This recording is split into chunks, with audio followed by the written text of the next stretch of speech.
What is going on? It's Alex coming back at you with another video, and today we're going to be doing a Denver Broncos 7-round 2025 NFL mock draft. If you are new, feel free to like, comment, and subscribe. You guys know how to use YouTube. Below my face is my board. It is completely honest. It is not predictive in any way, shape, or form. It is just the guys who I ended up loving the most. So I end up backing that up over on X with all 22 clips. Feel free to go over there for also quite the popcorn show. Yesterday was... you guys know what happened yesterday. If you guys were over there. If you don't, feel free to go over there. Basically, it explains itself. But bottom line, we're here to have a great time. I love you guys. You guys ended up being so much more based and funny as hell than I ever imagined. So, I mean, shout out to you guys. I love you guys and I appreciate you guys so much as it is. And I still don't think I love and appreciate you guys enough. Like, genuinely, I am unbelievably proud to have a fan base like you guys. So thank you again. Let's get into this though. Denver Broncos, we are going to be referencing our lads. You guys know the deal. I am going to get all 32 before March 10th. It's going to be a challenge, but we're going to make it work. Dude, all these ads, man. I should just use a non-ad browser, but live mock draft. Let's see what happens at number 20. We have some guys who fall, but honestly, nothing that's insane. Malachi Starks could be here. James Pierce could be here. Luther Burden could be here. Like, all these players could be here. So for once, I'm like, we have a realistic mock draft here. And I love to see that. But let's take a quick peek at the depth chart.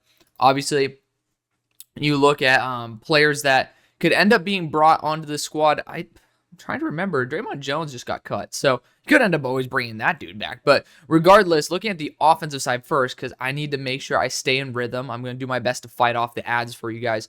Quarterback, you guys are chilling. Running back is not pretty at all. And you talk about how you see Sean Payton saying, hey, I want a joker, right? Running back or a tight end that could run routes. And we do have two of those available right now, in both one in the tight end and one in the running back room that we're going to be discussing very, very soon.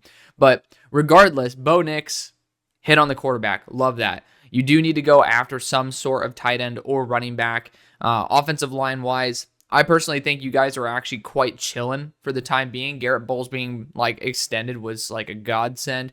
Run after the catch ability, I do think needs to be improved here, which is why I would actually consider, I would definitely consider you guys being able to go after Luther Burden. But offensively, I really do think the areas of growth the most are that running back and that tight end room. So, edge rusher. Let's talk about this too. We got Jonathan Cooper. I actually really like Jonathan Cooper. It was one of the first Senior Bowls that I really dug into, and he was one of those guys who ended up standing out. Nick Bonito, still totally see the future with him, and obviously he had that touchdown, which was awesome. But, I mean, really good players here. Could always upgrade, but you have Jonah Ellis as well, developing a really good DPR. Damn, dude. They're being aggressive with the ads today. It's all good, though. It's all good. It's all love. But, I mean, Jonah Ellis, really solid third-round pickup as a DPR and has the upside to be even more. I would say I might want one extra, but maybe that's something for free agency, right?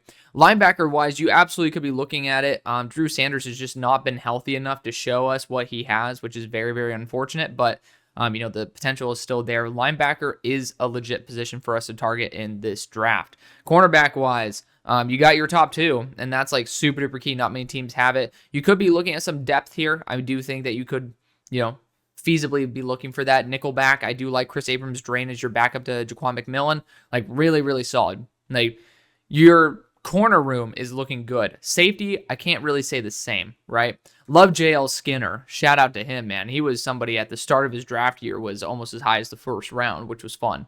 But we do need a top-tier safety. And whether it's going to be someone to be above Locke or Brandon Jones, I don't think either of them have it long-term fully locked down. I don't think you guys believe that either. But it does make me think about the potential of Eamon Worry or Malachi Starks at this point. So let's go back to the mock draft, which is what you guys came for, and evaluate what's going on. James Pierce has coachability concerns. That's what the rumor is.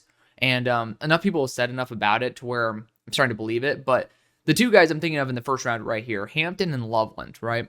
You talk about that joker. You also could talk about Matt Golden, but I'm personally not going to be on board with that at the moment. Like, Amari Hampton, you guys see exactly where he's at on my board. I have unreal faith and Amari Hampton to be a superstar. But I do think this tight end class, like I'm still adjusting for the combine, but it was actually my first week back full time in the office, so trying my best to be able to balance everything out at the same time. But regardless, Colston and Loveland, I think, was the biggest winner of the tight end group because he really did solidify himself as the tight end to Harold Finn and not testing out remotely as athletic as what he should have. I do think that there's also the thought process that, hey, if we don't go Colston Loveland here, he is going at 22. So we don't really want Harbaugh to get his guy either. So even though I love Hampton more, I think Loveland accomplishes that joker, the elite route runner that you guys can end up getting. Oh, I love Trey Amos. Sucks to see him slip here because Demetrius Knight might have been my pick here at 52. Very annoying because actually that was the player I had in mind. Ended up, unfortunately, being taken. But we ended up going after Colston Loveland. We could look at the safeties right now. Are there any of them that, are good enough at the spot? I don't think so. We're going to have to look at pick 84 for that. Wide receiver wise, is there someone who's good after the catch? Jalen Royals, right down the street, Utah State. I absolutely think he could be on the menu, so to speak. Linebacker wise, no.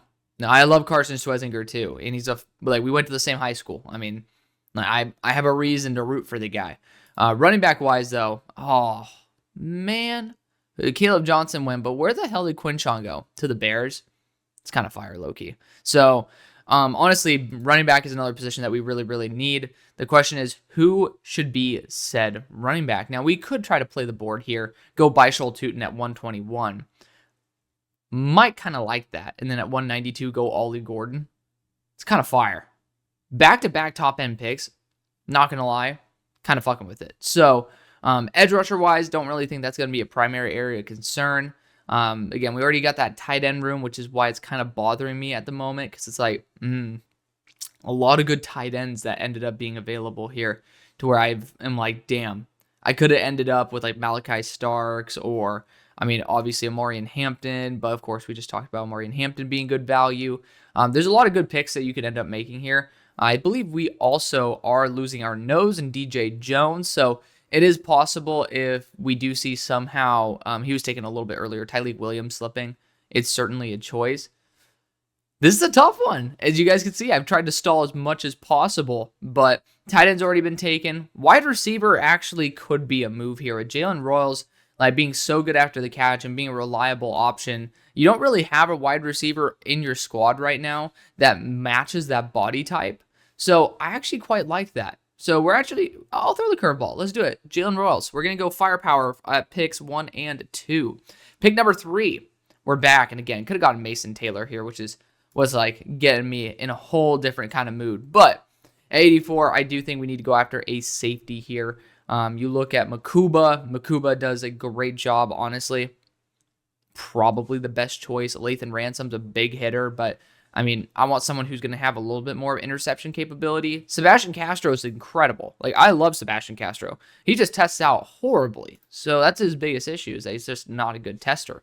But Jonas Sanker is super fun as well. A really, really solid player. Another big hitter, though. I'm actually going to look at Makuba here, and I think he deserves it. He's in the 4.4s, and when he ended up playing deep safety rather than just pure slot, he ended up performing phenomenally well. So I really like the split that he's ended up doing. His transition, you see the jumping grade as well. I think he's going to be a very good asset here, especially when the air is a little thinner, the ball travels differently. I could end up seeing Makuba really taking a massive leap here. At number 121, I talked about this before. I don't trust Byshul Tootin to get to 192. You could talk about Trevor Etienne. Jaden Blue would be really fun. And to be fair, Jaden Blue, if he did not fumble as much, because his biggest issue is the fumbles, which I'm going to be honest, I don't understand why PFF doesn't put the fumbles on here. I feel like that's a pretty big stat that you could just add in. It's one extra line, right? Like the ball security, yeah. So it's strengthened ball security. Jaden Blue did run a 4.4 flat, though. That's the biggest issue. And I'm going to give credit. Byshul Tootin's going to go much higher than what I think we expect. And so this is a proper range for him to go, especially when I have the vision of him pairing up with Ollie Gordon, kind of being a 1-2 punch there, kind of being like Kamara and Ingram. I guess you could try to put that little comp out there. But I'm going to go after Byshul Tootin here. running back out of Virginia Tech, who ran 4.32, ended up testing through the roof athletically as well. Big fan of his game. At number 192, for a quick recap, we went pretty much pure firepower at the moment, and that's not going to stop. I talked about this. Well, I can wait till 197 for Ollie Gordon, because I do see the potential with him. I ended up taking Zeke Biggers very recently, but I've only taken him, I think, one time in the entire time that I've done this. So I'm willing to kind of like go back and take him again. Really solid nose tackle with near 35-inch arms at 320 pounds. Like, he is going to be a nose. It's good to see also PFF having the first look part down. That's good. I didn't know they were starting to do that. Shout out to them for that. But Zeke Biggers being that nose, especially since we have a lack of depth there, is going to be really solid. He ended up having some good moments there in Dallas as well at the Shrine Bowl. So I'm going to go after Zeke Biggers. And after that, we're going to go after Ollie Gordon. I talked about it. I mean, we could try to wait to 209. Do I really want to risk it? Who else would I end up taking here? That's a real question. Dante Thornton, I'm going to take him way too many times for other teams. Caden Prather's not a bad one, but you know what? I really like Chim DK on this squad. Chim DK is a really good player.